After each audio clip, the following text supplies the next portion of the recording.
ডাম্পাৰৰ বিৰুদ্ধে অব্যাহত আছে হোজাই জিলা আৰক্ষীৰ অভিযান।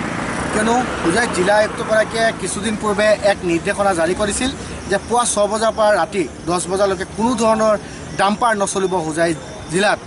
আৰু পৰ্যায়ক্ৰমে দেখা যায় কিছু ডাম্পাৰ চলাচল কৰে যদিও জিলা আৰক্ষীয়ে ইয়াৰ বিৰুদ্ধে তীব্ৰ অভিযান অব্যাহত ৰাখি ডাম্পাৰসমূহ জব্দ কৰিছে এক বৃহৎ আকাৰৰ ফাইন। আৰু তাৰপিছত ৰাতি 10টাৰ পিছতে ডাম্পাৰসমূহ চলিব দিয়া হৈছে।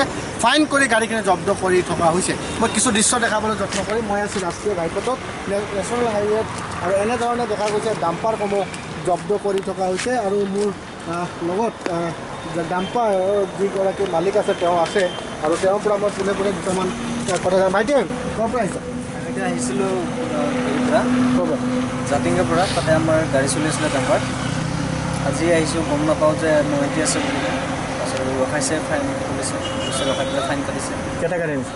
দুখন গাড়ী আহিছিলোঁ, আমি ৰেলত চলিছিলোঁ আহিছিলোঁ। এতিয়া আৰু ৰখাই পেলাই আছে। কিন্তু আগতে গম নাপাওঁ, আহিছোঁহে জাষ্ট। ফাইন কাটিলে, ফাইন কাটি পেলাই 10টা বজাত যাব দিছে। 10টাৰ পিছতে যাব দিছে। 10টাৰ পিছত যাব দিছে। লংকা আৰক্ষীয়ে ফাইন কাটিছে। কি আহিছে গাড়ী?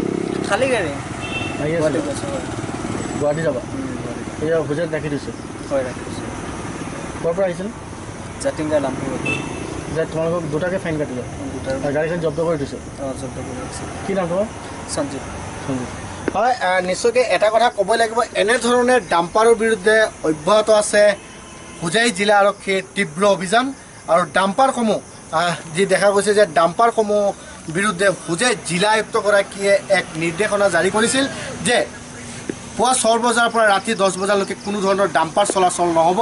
তাৰ প্ৰতি লক্ষ্য ৰাখি দেখা গৈছে ইতিমধ্যে যিখিনি ডাম্পাৰ চলাচল কৰে তেওঁলোকৰ বিৰুদ্ধে এক বৃহৎ অভিযান অব্যাহত ৰাখিছে হোজাই জিলাত। ইতিমধ্যে আমাৰ তাত যিখিনি তথ্য আছে, প্ৰায় হয়তো বা 500ৰো অধিক ডাম্পাৰ তেওঁলোকে ফাইন কৰিছে।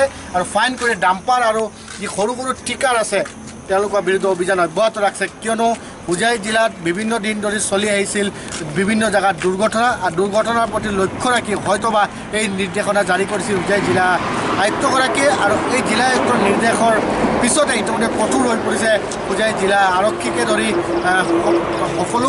আৰু ডাম্পাৰসমূহ ৰাষ্ট্ৰীয় ঘাইপথত তেওঁলোকে নাকা চেকিং লগাই তেওঁলোকে জব্দ কৰিছে। ৰাতি 10টাৰ পিছত যাবলৈ দিছে যদিও বৃহৎ আকাৰৰ ফাইন কৰা পৰিলক্ষিত হৈছে লংকাৰ যি ৰাষ্ট্ৰীয় ঘাইপথ আছে ইয়াতে। মই কিছু দৃশ্য দেখাবলৈ যত্ন কৰিম। এনেধৰণে ৰাষ্ট্ৰীয় ঘাইপথত গাড়ীসমূহ চলাচল কৰি আছে। আৰু ৰাষ্ট্ৰীয় ঘাইপথত এনেধৰণে ডাম্পাৰসমূহ যদিও জিলা আয়ুক্তৰ আছিল, জিলা আয়ুক্তৰ অৰ্ডাৰ দিয়াৰ পিছতো ডাম্পাৰসমূহ দেখা যায় এনেধৰণে কিছু ডাম্পাৰ চলাচল কৰে।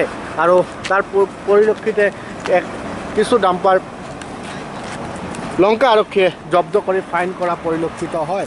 আৰু নিশা 10 বজাৰ পিছত ডাম্পাৰখিনি চলাৰ এক নিৰ্দেশনা দিছিল জিলা আয়ুক্তগৰাকীয়ে। তাৰ যেন কিছু ডাম্পাৰ চালকে বুঢ়া আঙুলি দেখুৱাই ডাম্পাৰ চলাই। আৰু পৰ্যায়ক্ৰমে জিলা আৰক্ষীয়েও ইয়াৰ প্ৰতি তীব্ৰ অভিযান অব্যাহত ৰাখিছে হোজাই জিলাৰ বিভিন্ন জেগাত। ডাম্পাৰখিনি জব্দ কৰি বৃহৎ আকাৰে তেওঁলোকে ফাইন কৰিছে। কিয়নো হোজাই জিলাত বিভিন্ন জেগাত দুৰ্ঘটনাৰ প্ৰতি লক্ষ্য ৰাখি হয়তো এই সিদ্ধান্ত লৈছিল জিলা আয়ুক্তগৰাকীয়ে। আৰু যিমান দিনলৈকে আগন্তুক আৰু নিৰ্দেশনা নাহে তাৰ প্ৰতি লক্ষ্য ৰাখি এই ডাম্পাৰখিনিৰ বিৰুদ্ধে অভিযান অব্যাহত থাকিব। আৰু এটা কথা সকলোকে আমি জনাম যে আপোনাৰো যদি ডাম্পাৰ আছে পুৱা 6 বজাৰ পৰা ৰাতি 10 বজাত ডাম্পাৰসমূহ ঘৰতে সোমাই থওক, আৰু নহ'লে বৃহৎ ফাইন দিবলৈ সাজু হওক। আৰক্ষীয়ে জব্দ কৰিব পাৰে আপোনাৰো ডাম্পাৰ। হোজাইৰ পৰা অমলেশ্বৰ সৈতে মই বিশ্ব চক্ৰৱৰ্তী, টাইম 8।